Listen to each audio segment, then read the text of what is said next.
बिल्कुल भी बातचीत क्लास में नहीं होना चाहिए, ठीक है ना।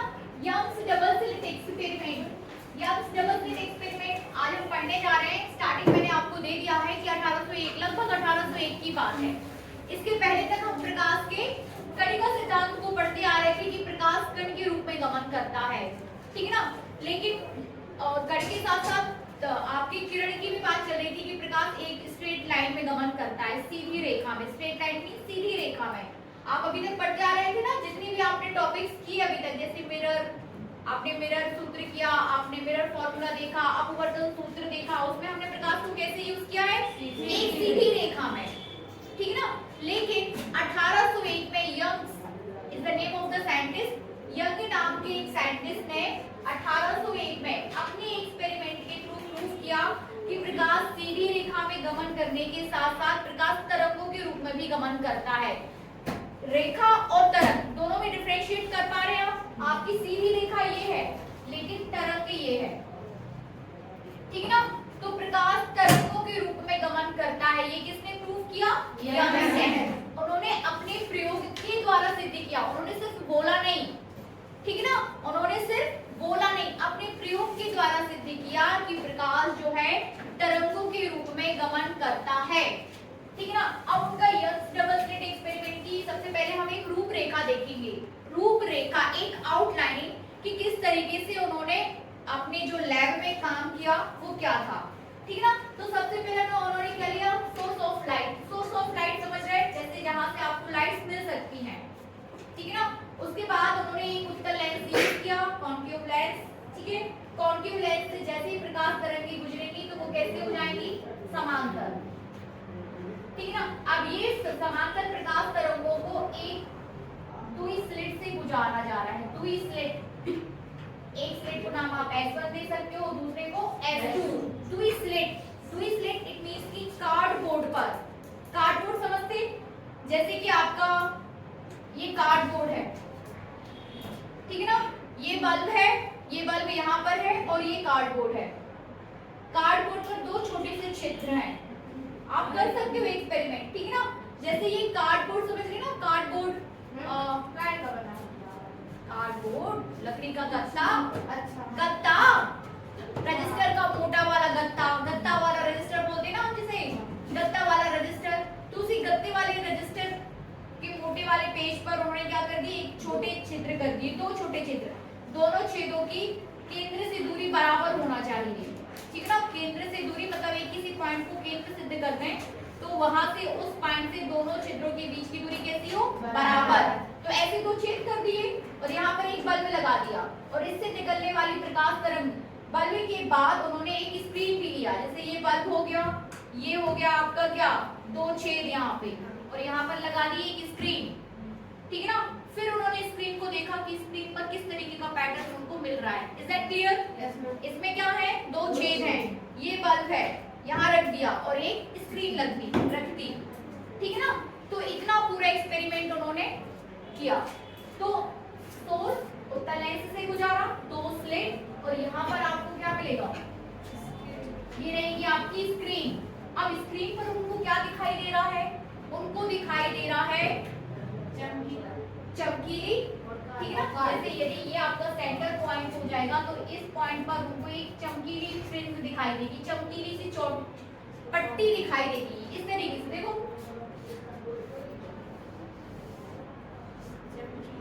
सेंटर पर आपको चमकीला चमकीला मिलेगा, ठीक है ना। फिर डार्क, इस साइड डार्क, इस साइड डार्क, फिर ब्राइट, फिर ये ब्राइट हो जाएगी, फिर डार्क और फिर डार्क, इस तरीके की एक पूरा पैटर्न, डार्क ब्राइट फ्रिंज का। ये चौड़ी पट्टियां है ना, उनको आप क्या बोल रहे हो, फ्रिंज। तो ये चौड़ी पट्टियां आपको कहाँ दिखाई देंगी, स्क्रीन पर, यंग्स को दिखाई देंगी स्क्रीन पर। अब इससे क्या सिद्ध हो जाता है, देखिए, यदि प्रकाश सीधी रेखा में गमन करता है, हम अभी तक ये मान के चल रहे हैं कि प्रकाश क्या है, सीधी रेखा में गमन कर रहा है। यदि प्रकाश सीधी रेखा में गमन कर रहा है और यदि किसी वस्तु से टकराएगा तो आपको उसकी शैडो मिलेगी, उसकी शैडो मिल जाएगी। Please come. Happy birthday to you. Happy birthday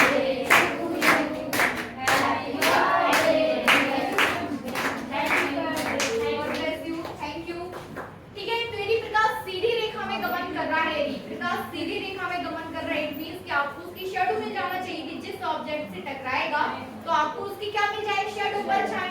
लेकिन आपको परछाई ना मिलकर आपको क्या मिल रही है, इस तरीके की पट्टियां मिल रही हैं। परछाई ना मिलकर क्या मिल रही है, पट्टियां मिल रही हैं, ठीक है ना। तो पट्टियां मिल रही है इन द सेंस कि प्रकाश जो है तरंगों के रूप में गमन कर रहा है। यहाँ से निकलने वाली तरंगें जब इन स्लिट से निकलेंगी तो यहाँ से दो तरंगें निकलेंगी, इससे भी तरंगें निकलेगी और इससे भी तरंगें निकलेंगी, ठीक है ना। इससे भी तरंगें निकलेंगी और इससे भी तरंगें निकलेंगी, इज दैट क्लियर। और ये तरंगों को आप द्वितीयक तरंगिकाएं बोलोगे, क्या बोलोगे, द्वितीयक तरंगिकाएं। द्वितीयक, ये प्राथमिक तरंग, इससे निकलने वाली तरंग प्राथमिक तरंग, इसी प्राथमिक तरंग जब यहाँ इन दो छेदों से निकलेगी तो वो दो पार्ट्स में डिवाइड हो जाएंगी। मतलब हमसे निकले गई कोई चीज हमसे निकलेगी तो वो क्या हो जाएगी, द्वितीयक। तो यहाँ से निकलने वाली प्रकाश तरंग क्या हो जाएगी, द्वितीयक। अब ये दो द्वितीयक तरंगिकाएं जब आगे आपस में बढ़ेंगी तो एक दूसरे के साथ क्या करेंगी, सुपरपोज करेंगी, अध्यारोपण करेंगी, ठीक है ना। क्या करेंगी, अध्यारोपण, समझ रहे ना, क्या करने वाली है, अध्यारोपण। अब तरंग आपकी ये होती है, दो तरंगें हैं अपने पास, ठीक है ना। और वो दोनों ही तरंगें कैसी हो जाएंगी, देखिए एक ही सोर्स से निकल रही हैं, ठीक है ना। सोर्स आपके पास एक है, इट मींस कि वो दोनों तरंगिकाएं कोहेरेंट हैं, कला संबद्ध हैं, ठीक है ना। उनकी फ्रीक्वेंसी भी कैसी होगी, एक जैसी होगी, एक बराबर। दोनों की फ्रीक्वेंसी कैसी होगी, एक बराबर। इसका मतलब है कि वो वितीकरण की शर्तों को कंप्लीट कर रही है। जैसे ही आगे बढ़ेंगी सुपरपोज करेंगी, सुपरपोज करेंगी तो व्यतिकरण का जो पैटर्न है वो आपको स्क्रीन पर दिखाई देगा। और वो स्क्रीन पर कैसा रहेगा, डार्क ब्राइट फ्रिंज आपको मिलेगी। ये सेंटर है किसी भी चीज का, ये क्या हो जाएगा, सेंटर है। सेंटर पर आपको ब्राइट फ्रिंज मिलेगी, चमकीली, और इसके आजू बाजू आपको क्या मिलेंगे, डार्क, ठीक है ना। यहाँ पर डार्क, फिर एक ब्राइट मिलेगी, फिर डार्क और फिर ब्राइट। ब्राइट को आप बी से डिनोट कर रहे हो और डार्क को डी से। तो ये कैपिटल डी, फिर ये पी है, फिर ये डी और फिर ये पी, फिर यहाँ पर और समान डिस्टेंस पर, ठीक है ना। डिस्टेंस कैसा रहेगा दोनों के बीच, समान, ठीक है ना। दो डार्क फ्रिंजों के बीच की दूरी, चाहे आप ऊपर देख लो चाहे नीचे देख लो, दो डार्क फ्रिंजों जो दूरी यहाँ पर है वो दूरी ऊपर भी वही रहेगी, सेम। वैसे ही दो चमकीली जो दूरी आपको चमकीली फ्रिंज के बीच की दूरी यहाँ पर है, वही चमकीली फ्रिंज की दूरी आपको नीचे भी मिलेगी, ठीक है ना। तो डार्क, इसको आप एक को D1 दे दो, एक को D2 दे दो, फिर ये वाला P0, ये P1 दे दो, इसे P2 दे दो, ठीक है ना। ये वाला आपका D1 डैश हो जाएगा, फिर यहाँ पर P1 डैश हो जाएगा, फिर यहाँ पर D2 डैश हो जाएगा। नीचे वाले को आप डैश से डिनोट कर दो और ऊपर वाले को नॉर्मल, मतलब नॉर्मल, ठीक है। अब यहाँ देखना है आपको ये कि आपको फ्रिंज कब आपको डार्क मिलेगी और कब आपको ब्राइट मिलेगी, ठीक है ना। तो आप यहाँ देखिए तरंगे समझ रहे, एक तरंग आपके पास ये इससे निकलने वाली तरंग, ठीक ना, S1 से निकलने वाली तरंग। एक तरंग आपके पास ये फ्रीक्वेंसी बराबर है दोनों की, फ्रीक्वेंसी मतलब ये पॉइंट्स आपके बराबर में चलने चाहिए, फ्रीक्वेंसी कैसी, बराबर। Is it clear. अब आप ये भी समझते हो कि इसे हम क्या बोलते हैं, शीर्ष, और इसे क्या बोलते हैं, गर्द। इसे क्या बोलेंगे, गर्द, और ऊपर वाले को शीर्ष, ठीक है ना। तो जहां पर शीर्ष आपस में, तरंगों के शीर्ष आपस में मिलेंगे, सुपरपोज करेंगे, चाहे वो शीर्ष हो चाहे वो गर्द हो, शीर्ष और गर्द आपस में जहां मिलेंगे वहां पर आपको चमकीली फ्रिंज मिलेंगी, ब्राइट। वो संपोषी व्यतिकरण को प्रदर्शित करेगा, मतलब ब्राइट फ्रिंज का बनना संपोषी व्यतिकरण और डार्क फ्रिंज का बनना विनाशी व्यतिकरण। आपने पढ़ा है ना व्यतिकरण की परिभाषा, जब दो या दो से अधिक समान आवृत्ति और लगभग समान आयाम की दो तरंगें जब आपस में सुपरपोज करती हैं तो कहीं प्रकाश की तीव्रता अधिकतम,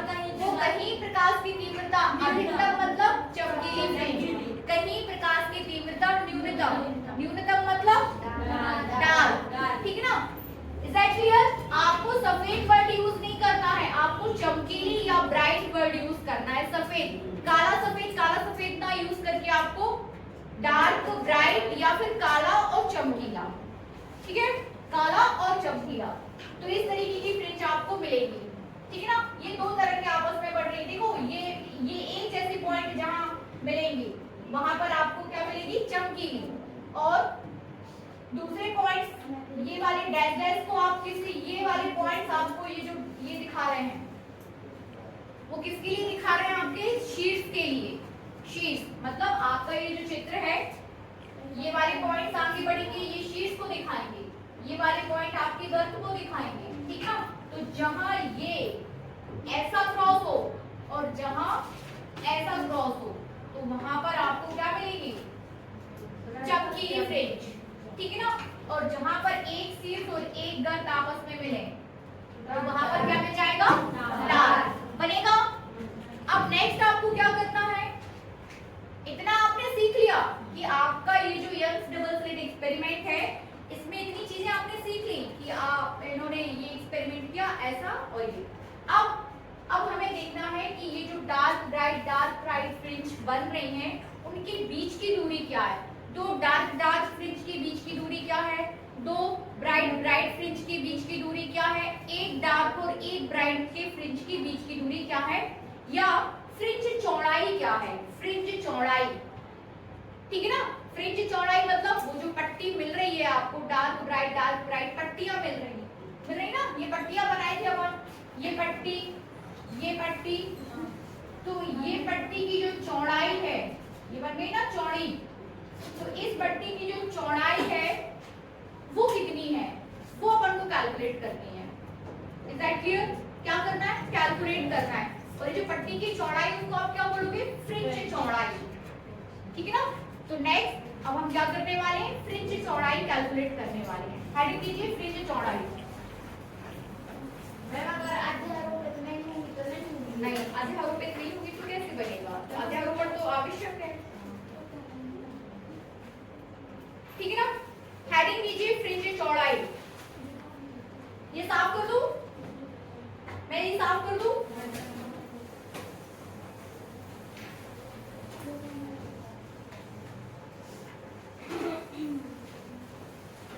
फ्रिंज चौड़ाई समझ गए, है ना। जो पट्टियां आपको मिल रही हैं उन्हीं की चौड़ाई अपन को कैलकुलेट करनी, निकालनी है कि उनकी चौड़ाई कितनी है, ठीक है। तो इसके लिए फिर आपको एक आउटलाइनिंग डायग्राम बनाना पड़ेगा, बना लीजिए। फिर भाई आपके पास सोर्स रहेगा, फिर उस सोर्स को दो होल से हमें निकालना होगा, कर दीजिए आउटलाइनिंग एक डायग्राम, सोर्स और ये दो स्लिट, ठीक है ना। और ये हो जाएगी आपकी स्क्रीन। ये इतनी चीजें बना लो, होल, सोर्स, होल और स्क्रीन,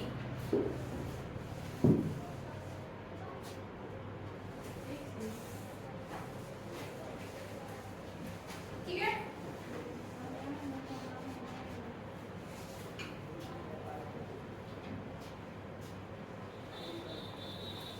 सोर्स एस, ये हो जाएगा आपका S1 और ये हो जाएगा आपका S2 और ये पॉइंट हो जाएगा आपका P0, ठीक है, बना दो।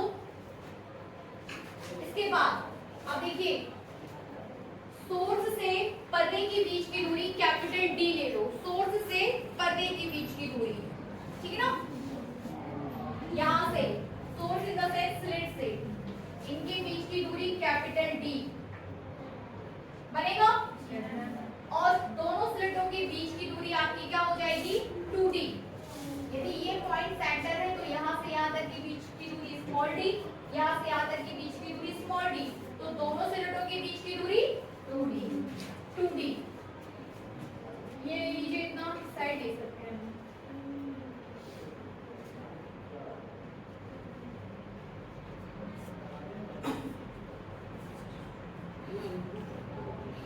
दोनों स्लिटों के बीच की दूरी क्या ली अपन ने, 2D बनेगा। चलिए अब एक पॉइंट आपको स्क्रीन पर सिलेक्ट करना है जहां पर फ्रिंज बन रही है, ठीक है, तो वो पॉइंट ले लो P and that is for the position of bright fringe. ठीक है ना, एक कोई पॉइंट आप यहाँ पे स्क्रीन पर ले लेंगे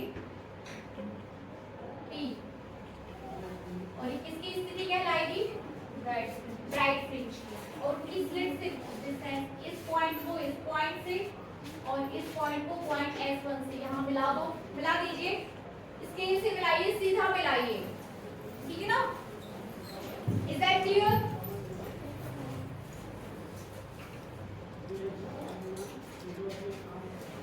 सीधा जाना चाहिए, मेरा तिरछा हो गया थोड़ा।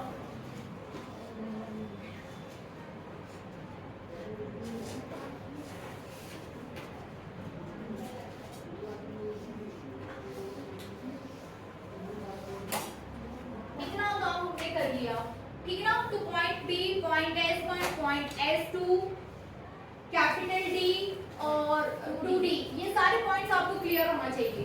सबको क्लियर है? D1, D2, ठीक है ना, S1, S2, S, capital D, P, P0, P0 क्या दिखा रहा है, सेंटर, केंद्रीय फ्रिंज, केंद्रीय फ्रिंज, सेंटर, ठीक है ना, केंद्रीय फ्रिंज। अच्छा, अब इस पॉइंट P पर S1 से तरंगे पहुंच रही है पॉइंट P पर और S2 से तरंगे पहुंच रही है पॉइंट P पर, तो यदि हमें इनके बीच का मार्गांतर देखना हो, ठीक है ना, जैसे मार्गांतर समझ रहे हैं, मार्ग में अंतर, मार्गांतर, ठीक है ना, आप कोई व्यक्ति यहाँ से चलना स्टार्ट कर रहा है, पॉइंट यहाँ तक पहुंच रहा है, उसको यहाँ से चलना, तो उनके मार्गांतर आपको निकालना है। मार्गांतर मतलब दो तरंगों के बीच का मार्गांतर। कैसे निकाले? इसके द्वारा चली गई दूरी माइनस इसके द्वारा चली गई दूरी, ठीक है ना, वो मार्गांतर हो जाएगा।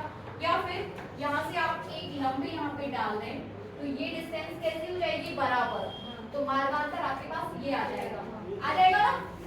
इसको नाम दे दीजिए, इस पॉइंट को A, ठीक है ना, वो पॉइंट आपका क्या हो जाएगा, A। इस सेंटर को O से डिनोट करेंगे और इस पॉइंट को भी आप बिंदु P से मिला लीजिए, डैश डैश करके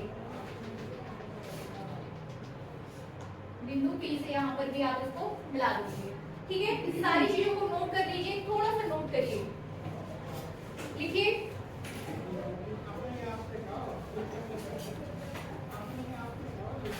ठीक है ना, लिखिए मार्गांतर क्या हो जाएगा, मार्गांतर। बाकी चीजें तो आप लिख लोगे ना कि आपके पास सोर्स है, आपके पास दो स्लेट्स हैं, P0 क्या है, P क्या है, ठीक है ना, तो मार्गांतर डेल इक्वल्स टू, मार्गांतर डेल इक्वल्स टू, लिखिए तो सही, मार्गांतर del equals to S2P minus S1P, S2P minus S1P, मार्गांतर। यदि आप मार्गांतर की बात करेंगे तो डेल इक्वल हो जाएगा S2P माइनस S1P, है ना। आगे करिए, लगभग।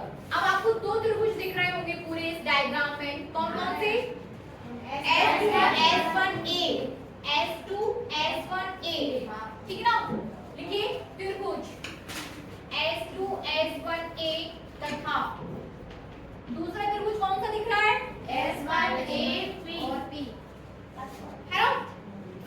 दूसरा त्रिभुज देखिए आप, PO P0, PO PO P0, ठीक है ना, करिए PO P0 में समरूपता लगा दो। देखिए अभी आप कौन से त्रिभुज की बात कर रहे थे, आपको समरूप त्रिभुज देखना है यहाँ पर। यहाँ देखिए PO P0 ये 90 डिग्री बना रहा है यहाँ पे, और फिर दूसरा एक यदि त्रिभुज जो आपने सेट किया है वो क्या है, S1A, ये 90 डिग्री यहाँ बना रहा है। इनमें आप समरूपता लगा सकते हो, मतलब आपको देखना है कि एटलीस्ट एक एंगल आपका बराबर का तो हो, वो 90 को क्या कर देगा, इक्विवेलेंट कर देगा, इसलिए आप ये वाले दो त्रिभुज लोगे, ठीक है ना, S2A एंड PO P0 में समरूपता लगा दीजिए। लिखिए S2A divided bye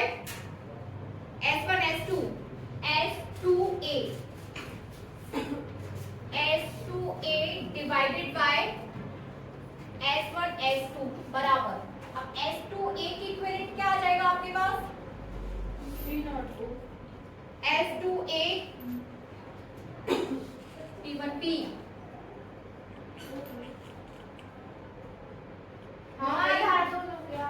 P naught P, ठीक ना, आधा आधा ले लो, P नॉट P और S1 S2 की जगह क्या आ जाएगा, S1 S2 की जगह S1 P O P not, तो क्या आ जाएगा OP, क्या आ जाएगा OP, कर दीजिए OP वैल्यूज पुट कर दो,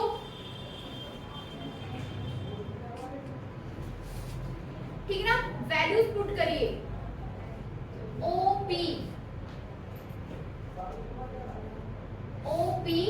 P नॉट P, OP आपको चाहिए और आपको चाहिए S1 S2, तो S1 S2 कितना है 2D, लिख दीजिए 2D, S2A divided by 2D equals to P not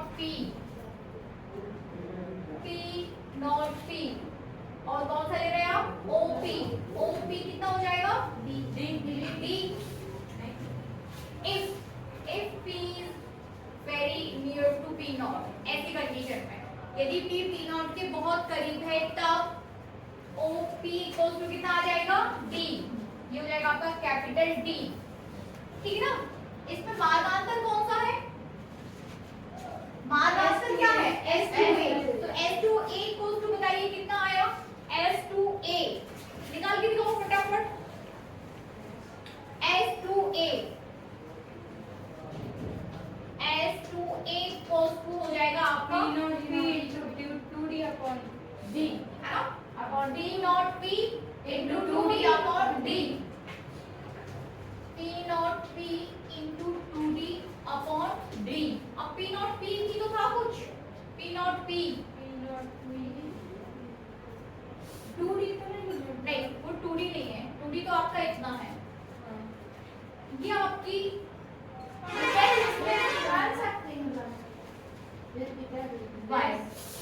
y मान लीजिए, ठीक है ना, y P नॉट P की जगह आप कितना लिखोगे y, ये आ गया आपके पास क्या मार्गांतर, ठीक है ना, निकालना आपको क्या है फ्रिंज चौड़ाई, आपको फ्रिंज चौड़ाई निकालना है, आपको एनवी दीप्ति की स्थिति, आपको दीप्त अदीप्त ये वर्ड भी यूज कर सकते हो आप, डार्क ब्राइट काली चमकीली की जगह दीप्त अदीप्त, ठीक है ना, तो एनवी दीप्त फ्रिंज की दूरी और एनवी अदीप्त फ्रिंज की स्थिति, तो हेडिंग लीजिए एनवी दीप्त फ्रिंज की स्थिति, इसको साथ में रखिए S2A इक्वल्स टू कितना आया आपके पास y 2D अपॉन D, ये मार्गांतर है, ठीक है ना, ये साफ कर दो,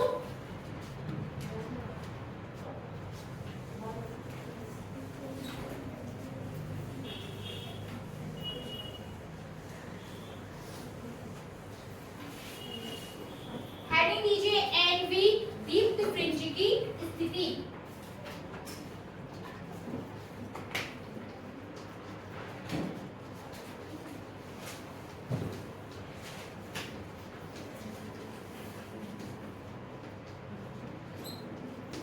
एनवी दीप्त फ्रिंज की स्थिति, समझ रहे हैं ना, एनवी का क्या मतलब है, ये आपके पास सेंटर है और इसके ऊपर कई सारी फ्रिंज बन रही हैं, आप किस फ्रिंज की बात कर रहे हो दीप्त एनवी, पहली फ्रिंज की स्थिति भी आप देख सकते हो उस सूत्र से, आप दूसरे फ्रिंज की दूसरे, और ठीक है ना, ये सेंटर है आपके पास, ठीक है ना, dark bright dark bright dark bright dark bright dark bright dark bright, कई सारी फ्रिंज बन रही, तो सेंटर से बहुत दूरी पर एनवी दीप्त फ्रिंज की स्थिति क्या होगी, ठीक है ना, उसी सूत्र से आप पहली फ्रिंज एनवी पहली दीप्त फ्रिंज, दूसरी दीप्त फ्रिंज, तीसरी दीप्त फ्रिंज की स्थिति भी निकाल सकते हो, ठीक है, चलिए करिए इसको, एनवी दीप्त फ्रिंज की स्थिति के लिए आपको क्या करना होगा, दीप्त का मतलब क्या है दीप्त का मतलब यहाँ पर चमकीले से, ठीक है, दीप्त का मतलब यहाँ पर संकोची व्यतिकरण से, तो संपोषी व्यतीकरण के लिए आपने मार्गांतर क्या निकाला था? पलटिए थोड़ा पेज को। मार्गांतर ना ये है ना संपोषी व्यतीकरण, नोट करो थोड़ा सा। माना एनवी दीप्त फ्रिंज की स्थिति, माना एनवी दीप्त फ्रिंज की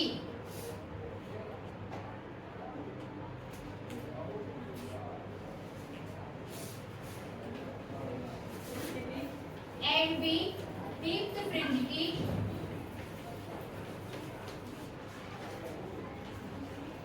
केंद्र से दूरी, केंद्र से स्थिति,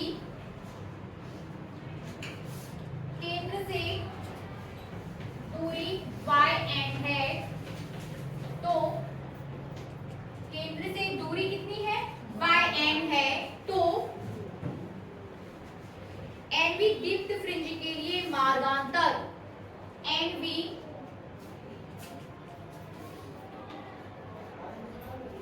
दीप्त फ्रिंज के लिए मार्गांतर डेल बराबर एन लैम्डा, ठीक है ना। ये समीकरण 1 हो जाएगा और ये हो जाएगा समीकरण 2। ये भी मार्गांतर है और वो भी मार्गांतर है, ठीक है ना। दोनों ही क्या है? मार्गांतर। तो कर दीजिए समीकरण 1 व समीकरण 2 से दोनों को इक्विवेलेंट कर दीजिए और yn निकाल दो। समीकरण 1 व समीकरण 2 से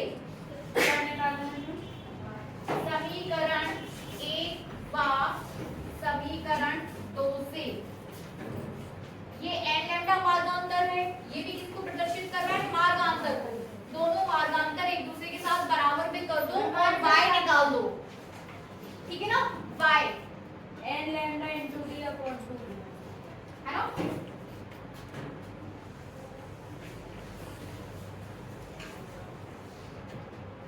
यहाँ क्या था आपके पास?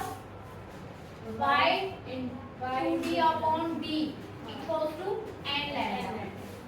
क्योंकि आप एनवी दीप्त फ्रिंज की बात कर रहे हो इसलिए एन ले लो, ठीक है ना। इसलिए क्या ले लेंगे आप? एन। अब यहाँ से yn निकाल दो, कितना आया? yn 2d equals to n lambda into d, then yn equals to n lambda d upon 2 n lambda d upon 2d। तो ये केंद्र से, ये वाला सूत्र आपको केंद्र से एनवी दीप्त फ्रिंज की स्थिति बताएगा, ठीक है ना। एनवी दीप्त फ्रिंज की स्थिति बताएगा, बनेगा ऐसे सेम ऐसे आप किसके निकाल दोगे? yn की। इसको आप ऐसे लिखना चाहिए dy/2d n lambda, dy/2d n lambda, ठीक ना। ऐसा ही लिखिए dy/2d n लैम्डा, ठीक है। अब आप क्या करोगे? एनवी अदीप्त फ्रिंज की स्थिति, ठीक है ना। सेम ऐसे ही फिर से आपको किसके लिए करना है? एनवी अदीप्त फ्रिंज की स्थिति। तो माना एनवी अदीप्त फ्रिंज की केंद्र से दूरी yn डैश है, क्या है? yn dash. तो एनवी दीप्त फ्रिंज का के लिए मार्गांतर ये चेंज हो जाएगा, यहाँ पर n की जगह क्या आ जाएगा?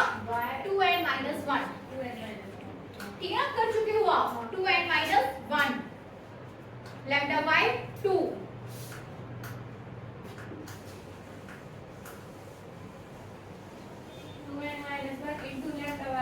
हाँ 2n-1 lambda by 2 del equal to आ जाएगा आपके पास 2n-1 लैम्डा बाय 2।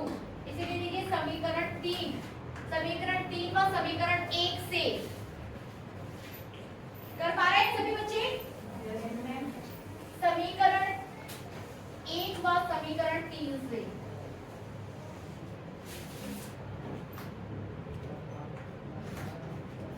समीकरण 1 व समीकरण 3 से 2n-1 into d upon 2, ठीक है ना। क्या था आपके पास यहाँ पे? यहाँ पे y into 2d y yes 2d into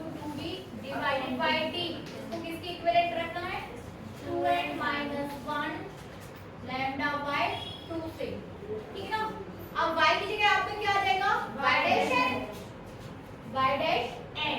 अब y डैश n निकाल दो, मैं d 2n minus 1 और lambda upon 2d है ना, कर दीजिए d अपॉन 2d, जैसे वहां पे n लैम्डा आया था यहाँ पर क्या आ जाएगा 2n माइनस 1 लैम्डा बाय 2, है ना, 2n माइनस 1 लैम्डा बाय 2 कर दीजिए। ये हो जाएगी अदीप्त फ्रिंज की दूरी, ठीक है ना, किसकी अदीप्त फ्रिंज की। 2n minus 1 upon 2d मान ये जो आ जाएगा ना, ये चीज आपकी जो किधर होगी यहाँ आ जाएगा d अपॉन 2d, d अपॉन 2d y n की जगह बस इसको इसके पलट में लिख दो, बाकी ये एज इट इज रहेगा, ये हो जाएगा 2n माइनस 1 lambda ये तो है लैम्डा बाय 2, मान ये तो आ रही है ना, बनेगा बनेगा सभी से। याद भी कर लो इसको, कैपिटल D ऊपर स्मॉल d नीचे, तो d अपॉन 2d, एक जगह n लैम्डा दूसरी जगह 2n माइनस 1 लैम्डा बाय 2, है ना। ये आपने क्या लिख ली, दीप्त और अदीप्त फ्रिंज की स्थितियां या फिर दीप्त और अदीप्त फ्रिंज की दूरी, कहां से, केंद्र से। अच्छा ये साफ कर दूं,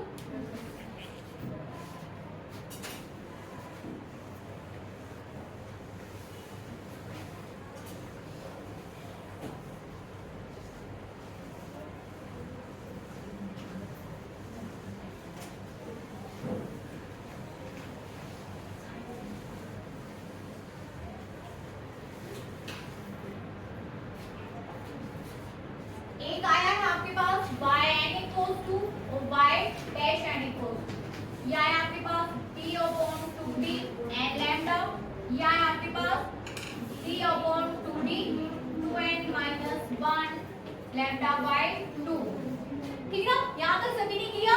अब हेडिंग दीजिए फ्रिंज चौड़ाई, और थोड़ा सा दिमाग लगाओ कि फ्रिंज चौड़ाई हम कैसे निकालेंगे, उसके बाद फिर अपन कर ही लेंगे, दिमाग लगाइए।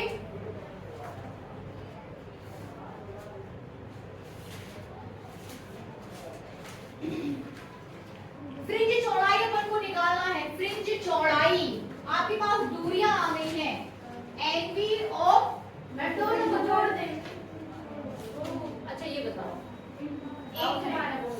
एक मिनट, ठीक है ना, ये आपके पास केंद्र है P0, इसके जस्ट बाजू में एक डार्क बन रही है और ये आपके पास क्या है ब्राइट है ये वाली, ठीक है ना, इज दैट क्लियर ना।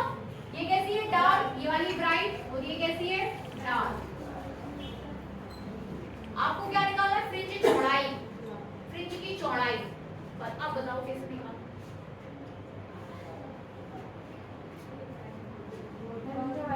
ये आपके पास केंद्र से समझ रहे ना, केंद्र से एनवी फ्रिंज की दूरी कितनी है, एक आपको अदीप्त मिल रही है, फिर दीप्त मिल रही है, फिर अदीप्त मिल रही, फिर से देखो ये सेंटर है, केंद्र है, एक आपको यहाँ पर अदीप्त फ्रिंज मिल रही, फिर आपको दीप्त फ्रिंज मिल रही, और यहाँ पर पहले अदीप्त मिल रही फिर दीप्त मिल रही, ऐसे है ना, ऐसे ही है। केंद्र से इस अदीप्त फ्रिंज की जो दूरी है वो yn है, दैट इज d अपॉन 2d n लैम्डा, और इस अदीप्त फ्रिंज की स्थिति क्या है y dash n equal to d अपॉन 2d 2n minus 1 lambda by 2। इन दोनों के बीच की दूरी चाहिए अपन को, वही तो फ्रिंज चौड़ाई हो जाएगी, होगी कि नहीं, एक में से दूसरे को आप क्या कर दोगे माइनस। फ्रिंज चौड़ाई लिखिए, फ्रिंज चौड़ाई की गणना ये आपको क्या बताएगी, ये फ्रिंज चौड़ाई नहीं बताएगी, ये आपको दो क्रमागत, ये आपको क्या बताएगी, दीप्त और अदीप्त फ्रिंज के बीच की दूरी, ये क्या बताएगी, दीप्त और अदीप्त फ्रिंज के बीच की दूरी। आपको क्या चाहिए, फ्रिंज चौड़ाई। देखिए पहले थोड़ा सा हेडिंग दीजिए फ्रिंज चौड़ाई, पहले फ्रिंज चौड़ाई को हम समझेंगे, उसके बाद आगे बढ़ते हैं, ठीक है ना। कॉन्सेप्ट आपका लगभग यही है जो मैंने बताया है, यहाँ पे आपको दीप्त अदीप्त मिल रही है कि नहीं सभी बच्चे, दीप्त अदीप्त, और आपको दीप्त फ्रिंज की स्थिति भी पता है और आपको अदीप्त फ्रिंज की भी स्थिति पता है पता चल गई ना। अब इसी कॉन्सेप्ट से आप फ्रिंज चौड़ाई निकालोगे। तो हेडिंग कीजिए फ्रिंज चौड़ाई और लिखिए दो क्रमागत दीप्त फ्रिंजों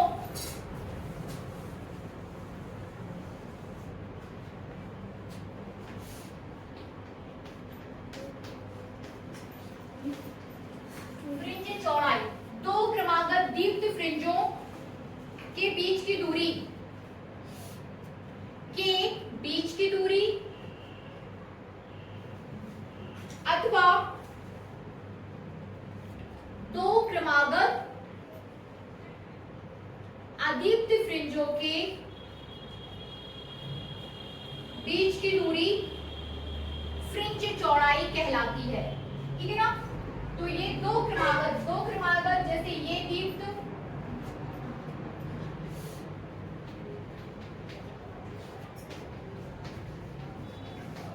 ठीक है ना, दो क्रमागत दीप्त फ्रिंजों के बीच की दूरी फ्रिंज चौड़ाई है।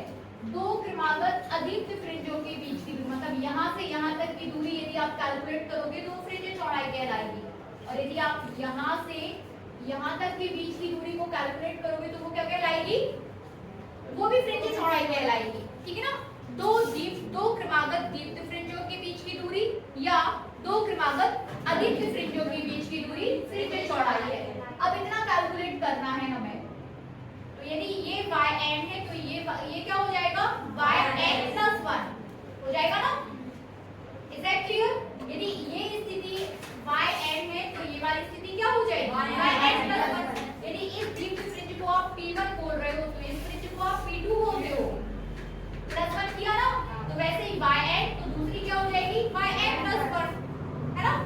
यदि इस अदीप्त फ्रिंज को आप y डैश n बोल रहे हो तो दूसरी अदीप्त फ्रिंज क्या हो जाएगी, y डैश n प्लस 1। ठीक है ना। अब आप निकाल सकते हो, फटाफट करिए, कर लो इसको, है ना। जल्दी लिखिए फ्रिंज चौड़ाई को बीटा से डिनोट किया जाता है। फ्रिंज चौड़ाई को बीटा से डिनोट किया जाता है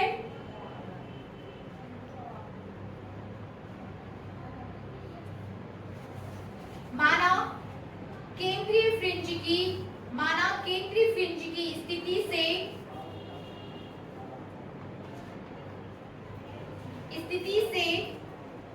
एनवी दीप्त फ्रिंज की दूरी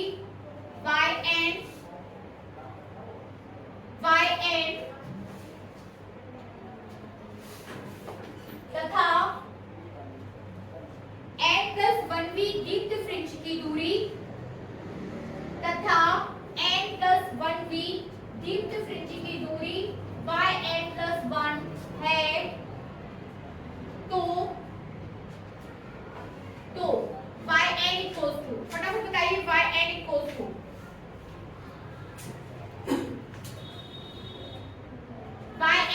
क्या आ जाएगा, yn की जगह आपका आ जाएगा d/2d n लैम्डा। ठीक है ना। और यहाँ आ जाएगा d/2d n प्लस 1 लैम्डा। ठीक है ना। करिए आगे। अतः फ्रिंज चौड़ाई या दो फ्रिंजों के बीच की दूरी बीटा बराबर, फ्रिंज चौड़ाई या दो फ्रिंजों के बीच की दूरी बीटा बराबर क्या हो जाएगा, yn plus 1 minus yn। Minus कर दो और बताइए फटाफट कितना आया, yn प्लस 1 माइनस yn।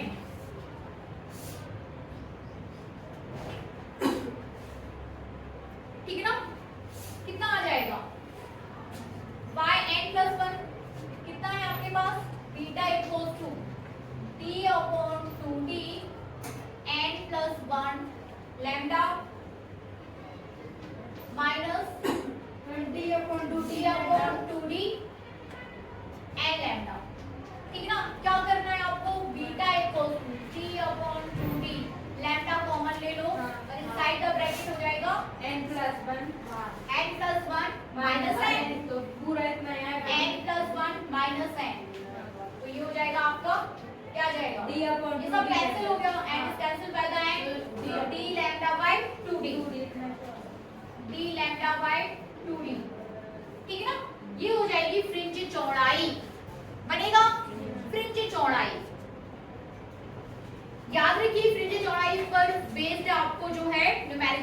जाते हैं। Formula d lambda by 2d बनेगा। सेम ऐसे ही आप अदीप्त फ्रिंज से भी निकाल सकते हो। अदीप्त फ्रिंज से निकालोगे तो y एंड डैश हो जाएगा, 2 हो जाएगा आपका 2n माइनस 1 लैम्डा बाय 2, ठीक ना।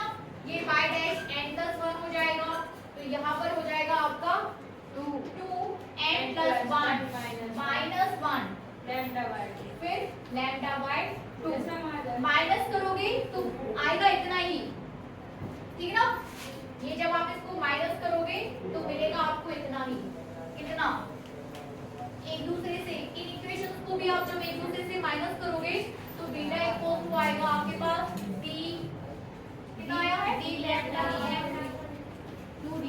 फ्रिंज चौड़ाई कितनी आएगी? इट मींस कि दो अदीप्त फ्रिंजों के बीच की दूरी, दो क्रमागत अदीप्त फ्रिंजों के बीच की दूरी और दो क्रमागत दीप्त फ्रिंजों के बीच की दूरी बराबर होती है, और वो कितनी है d लैम्डा बाय 2d बनेगा। इंपॉर्टेंट क्वेश्चन है, ठीक है।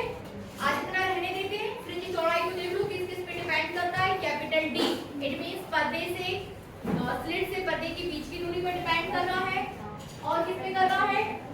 दोनों स्लिटों के बीच की दूरी पर, और किस वेवलेंथ का आप प्रकाश यूज कर रहे हो। Lambda is the wavelength of source of light, ठीक है ना।